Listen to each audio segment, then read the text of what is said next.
Olá, sexto ano, sejam bem-vindos a mais uma aula de Geografia.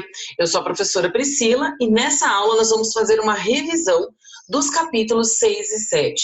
A gente vai falar sobre a atmosfera e também sobre alguns tipos climáticos. Beleza, galera? Então pegue seu livro didático, o seu material, lápis, borracha, vai fazendo anotações, que é bem importante. Beleza? Então partiu. Então, relembrando aqui, a atmosfera é a camada gasosa que envolve o nosso planeta, tem várias funções, cada uma das camadas tem uma função diferente em relação ao planeta Terra e a nós que aqui vivemos. Então, nós temos a troposfera, que é a primeira camada aqui da atmosfera, próximo a nós, onde acontecem os eventos climáticos, onde é a camada que mais interfere na nossa vida cotidiana. A estratosfera, que é onde tem a camada de ozônio, que filtra, né, os raios ultravioletas do Sol, aqueles raios nocivos, né, à nossa saúde. A mesosfera, que tem uma proteção contra meteoros. Então, quando esses corpos celestes encontram, né, atingem essa camada, eles entram em combustão. Então, eles pegam fogo, literalmente, e não atingem, né, na maior parte das vezes, a nossa superfície. Nós temos também a ionosfera, que é a camada ionizada, né? Que tem, então, os satélites lançados pelo ser humano, sinal para GPS, de canais de televisão, enfim. Ou apenas para monitorar, né, a superfície da Terra, fazer estudos. Então, ali estão os satélites. E a exosfera, que é a camada de transição entre a nossa atmosfera e o espaço sideral, certo? Quando então acaba a atmosfera, é onde fica, né, o final da atmosfera. Quando sai para o espaço sideral é onde fica então o vácuo, né, a ausência de matéria. Beleza, galera? Então a exosfera nós não a conhecemos com bastante detalhes, porém sabemos que ela faz essa transição, né, o finalzinho ali da nossa atmosfera. Algumas funções, né, para a nossa vida aqui na Terra, interfere diretamente no nosso dia a dia. Filtrar a radiação solar, 40% da radiação é refletida para o espaço. E a camada de ozônio filtra, né, 95% dos raios ultravioletas do Sol. Então, é de extrema importância para a nossa vida. Se não fosse esse filtro em relação à radiação solar, as plantações queimariam, né? Não ia ter nenhuma plantação e vegetação que suportaria, ou mesmo a gente, né? Os animais, ficar exposto ao sol. Proteção contra impactos de meteoros. Então, o meteoro, ao entrar em contato com o ar concentrado na atmosfera, sobretudo o oxigênio, os meteoros se fragmentam e entram em combustão, o que impede de causar danos à superfície. Manutenção da temperatura média sem a presença de vapor de água. Tanto o resfriamento quanto o ganho de calor da superfície seria muito mais rápido, expondo o planeta a uma amplitude térmica muito extrema. Muito calor, muito frio à noite, por exemplo. Durante o dia, muito quente, à noite, muito frio, né? Esses extremos. E o efeito estufa, que é um fenômeno natural, certo? Então, é onde a gente absorve, mantém a terra aquecida, beleza? Todos os processos biológicos ocorrem e é o efeito estufa que garante esse aquecimento e os fenômenos biológicos que acontecem na Terra. Lembrando que o efeito estufa é um fenômeno natural. Em outro momento que a gente já vai ver, ele se torna um problema ambiental, mas mas ele é natural e necessário para o equilíbrio térmico do nosso planeta. A diferença de tempo e clima. Tempo é a condição momentânea da atmosfera. Quando eu uso termos tempo agradável, tempo chuvoso, tempo quente, tempo frio, tempo úmido, tempo seco. Então, eu estou fazendo uma descrição momentânea da atmosfera. Quando eu uso o termo clima, eu já estou falando do resultado de como o tempo se comporta ao longo dos anos, né? Porque são muitos anos que vai observando mês após mês ali o comportamento, né? O padrão de comportamento do tempo. Aí é determinado o tipo climático de uma região. Então, ele não muda de um ano para o outro, certo? Se o clima é subtropical naquela região, numa determinada região, será subtropical por pelo menos 30 anos, beleza? Então, o clima é algo, vamos dizer assim, não é que ele é estático, mas ele demora muito para mudar, beleza? Então, o clima subtropical, tropical, equatorial, tempo, ele pode mudar mais de uma vez por dia, inclusive. Pode amanhecer um tempo quente, à tarde o tempo está chuvoso e à noite o tempo está frio e úmido, né? Então, pode mudar. Elementos e fatores climáticos, bem importante. Tem aquela tabela que nós vimos aí em algumas semanas aí. Eu coloquei ela de novo ali, que é aquela tabela de consulta. Bem no finalzinho do vídeo vocês vão ter ela ali. Então, nós temos os elementos, temperatura, pressão e umidade, certo? Temperatura é o calor, umidade é o vapor de água e a pressão é o peso exercido pelo ar, né, sobre a superfície da Terra, certo? E os fatores climáticos. Então, lembrando que são os fatores que influenciam os elementos, certo? Então, os fatores latitude. Como que a latitude interfere pressão, umidade e temperatura em determinados locais?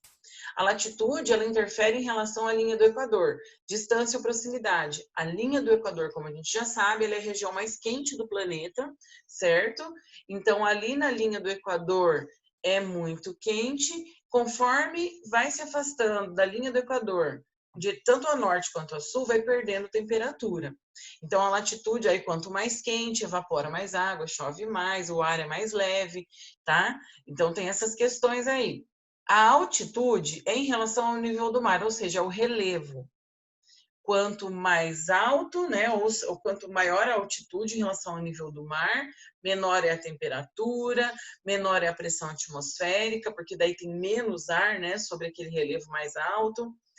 As massas de ar, então depende de onde ela se forma, se é uma massa de ar que se formou na região equatorial, no oceano, ela é uma massa quente, úmida, que leva chuva. Se é uma massa que se formou na Antártica, é uma massa de ar fria, seca, que diminui a temperatura por onde ela passa, né? Maritimidade e continentalidade é a distância ou proximidade em relação à área litorânea. Então, a maritimidade, ela tem a questão da água, ela demora para se aquecer e demora para eliminar o calor também, dissipar o calor para se resfriar. Então, as cidades próximas ao litoral que sofrem influência do oceano, então eles têm menor amplitude térmica. A temperatura não varia muito. Já a continentalidade, que rochas, solos, minerais se aquecem muito rapidamente com a radiação solar, mas assim que perde a fonte de calor, assim que o sol já não está mais atingindo ali a superfície rochosa ou o solo, né? Ele perde e libera esse calor rapidão e aí fica uma amplitude térmica bem maior.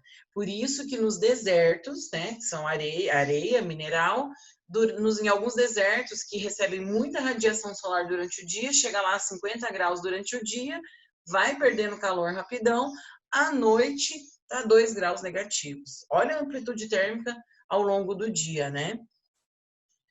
O movimento de rotação e a influência dos dias e noites, né? Então, a Terra, a gente sabe que gira em torno do seu próprio eixo, o Sol tá ali, paradão, na dele, soberano. Então, a parte da Terra que atinge que está sendo atingida pelo Sol é a parte do dia. E a parte da noite é onde está de costas para o Sol. Só que lógico, né, gente? Em 24 horas essa volta vai ser feita e todas as partes da Terra, em algum momento, vão passar aqui de frente do Sol, tá? Então, dá origem aos dias e às noites. O movimento de translação em relação às estações do ano. Então, a Terra demora 365 dias e 6 horas para dar uma volta, né, para realizar aqui a sua órbita ao redor do Sol. Nós contabilizamos 365 dias. Essas 6 horas excedentes, ano após ano, ela vai sendo acumulada ao longo de 4 anos. Então, depois de 4 anos, somando 6 horas, né? Cada ano sobra 6 horas, vamos colocar assim, excede, né? Que não é contabilizado. Então, vira um dia a mais. É o ano bissexto, que a gente conta 366 dias. É o dia 29 de fevereiro. Inclusive, o ano 2020, olha aqui uma lista, né, dos anos bissextos até o final do século. Então, nós temos aqui, ó, o ano de 2020 como o ano bissexto. Esse ano foi um ano bissexto, certo? Então, nós temos a questão dos equinócios e solstícios. Equinócio, eu lembro sempre o equi, de equivalente. Então, a radiação solar recebida pelos dois hemisférios, né, norte e sul, é semelhante, é equivalente. Então, equinócio é quando a Terra está em uma dessas duas posições, que é primavera ou outono. Já o solstício é nessa posição aqui, quando um dos dois hemisférios recebe uma maior quantidade de radiação solar que o outro. Então, por exemplo, o solstício de verão no hemisfério norte é de inverno no hemisfério sul, certo? Aqui é verão no hemisfério sul, olha, a linha do Equador tá aqui, certo? Ó, o hemisfério sul tá recebendo uma radiação solar muito mais intensa. Aí no movimento de rotação, ó, todo o hemisfério sul ele é bem mais iluminado, né? Então é verão no hemisfério sul, inverno no hemisfério norte. Beleza, gente? Então é sempre o contrário. Quando é primavera no hemisfério norte, é outono no hemisfério sul. E assim por diante. Lembra, então, solstício e equinócio.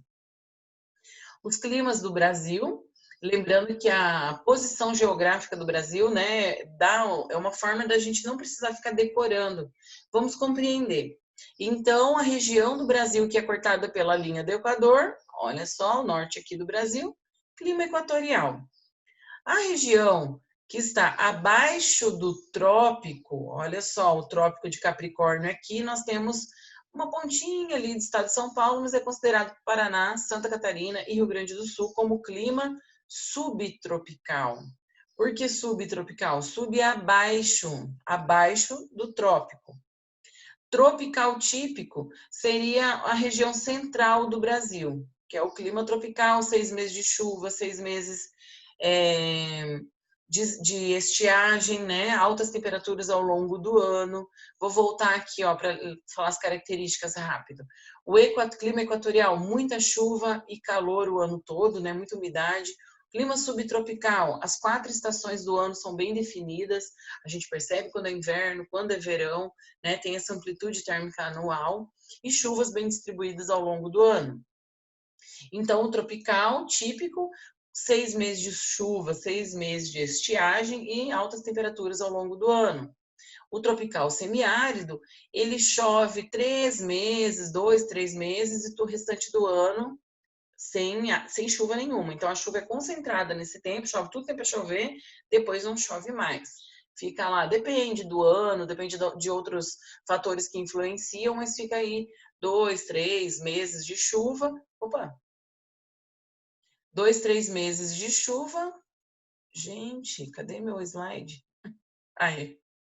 2, 3 meses de chuva e o restante de estiagem com altas temperaturas ao longo do ano.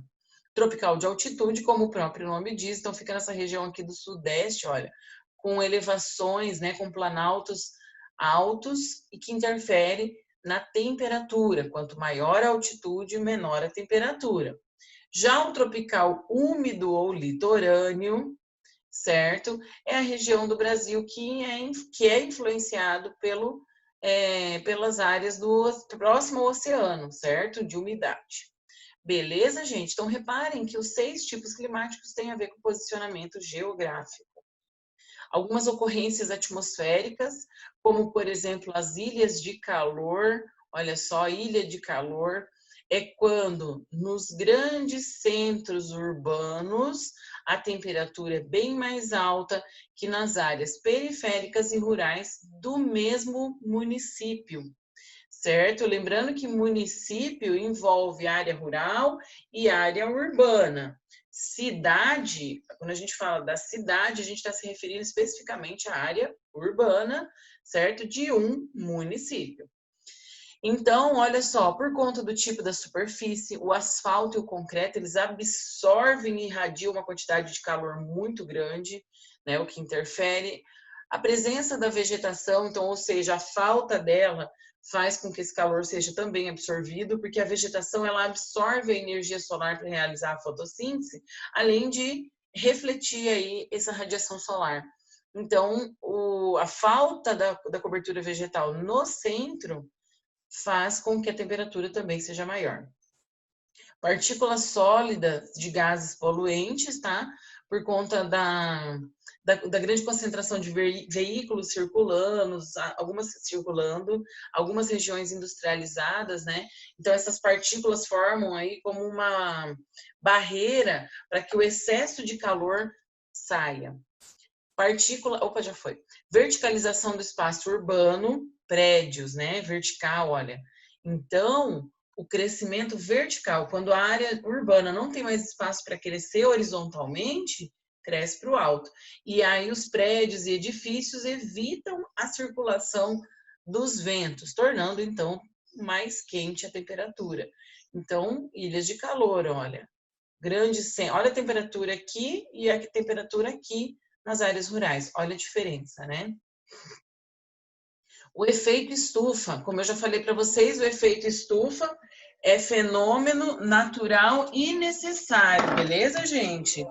Então, esse fenômeno ele é essencial para o equilíbrio térmico do planeta.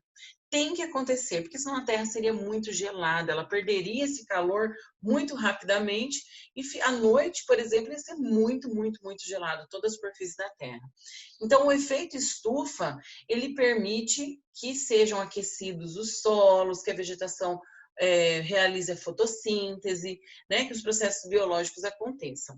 Então, ele ocorre aqui, olha, a radiação solar atinge a superfície, parte é absorvido, parte é refletido, certo? E mantém aí todo o equilíbrio. Os oceanos se aquecem, também liberam calor, certo? Então, é todo o processo de aquecimento da Terra, de uma forma necessária. Porém, qual é o problema do efeito estufa? É quando a poluição, olha as fumacinhas, né? Quando a poluição forma uma camada que impede que o excesso do calor se dissipe novamente para o espaço. Então, esse calor excessivo fica retido na superfície, tornando a superfície bem mais quente. Então, vem a questão lá, então, do aumento da temperatura global e tudo mais. Alguns problemas de chuvas torrenciais, certo? Então, de muita enchente, a impermeabilização do solo é um grave problema. A impermeabilização do solo é asfalto, né? Cimento.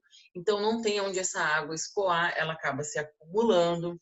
Nós temos também em relação à ocupação irregular do solo, nas encostas dos morros, né? O pessoal constrói as suas moradias nessas encostas de morro e aí desmata, né? E o solo desprotegido sem vegetação acaba então gerando grandes deslizamentos de terra e gera todos aqueles problemas de alagamento e tudo mais, como a gente pode ver nessas imagens abaixo. Furacões ou ciclones, ele se forma no oceano, certo? A área de baixa pressão. No Oceano Atlântico é chamado furacão, no Pacífico é conhecido como tufão, beleza? Então, eles podem ser previstos, o satélite ele consegue, então, visualizar a formação de um ciclone e acompanhar o seu progresso em direção ao continente. Então, pode evitar aí muito prejuízo, principalmente a vida humana, né? Pode alertar as pessoas. Dura vários dias, esse ciclone ele pode percorrer várias áreas, tá? Com ventos muito fortes, que inclusive, como nós já vimos naquela outra videoaula, pode até sugar pequenos animais. Lembra a chuva de sapos? Sugou os animais, depois quando o ciclone perdeu a força, os sapos começaram a cair na superfície. Gente, loucura, né? Imagina. Olha, meu sorriso ficou azul por causa da atmosfera. Beleza, gente. Aqui os tornados, certo? O tornado já é mais forte, ele é mais agressivo, ele se forma muito rapidamente, o que é difícil, então, de prevê-los, beleza? E também tem a questão que ele pode se formar tanto na parte continental, quanto também na parte líquida, né? Então, quando ele se forma em áreas líquidas, como no oceano, ele forma uma tromba d'água. Esse tornado, esse vento vem carregado de umidade, trazendo muitas chuvas. Atinge pequenas áreas, dura menos tempo, só que os ventos, em compensação, são muito mais fortes. Olha, já foi registrado aí ventos de 400 quilômetros por hora. Muito rápido, muita destruição. Mas é rapidinho, mas a destruição é muito maior. E aqui aquela tabela, gente, de consulta que eu já havia falado para vocês, né, em relação aos fatores e aos elementos, certo? Como que a latitude influencia a temperatura, umidade e pressão atmosférica. Beleza? Então é bem resumidão, mas para uma consulta rápida, na hora de um exercício, para esclarecer uma dúvida, essa tabela pode ser muito útil para você. Beleza? A prof elaborou ela aí com bastante carinho para você. A utilize com sabedoria. Valeu, galera. Muito obrigada. Até a próxima. Espero ter contribuído para o conhecimento de vocês. Tchau.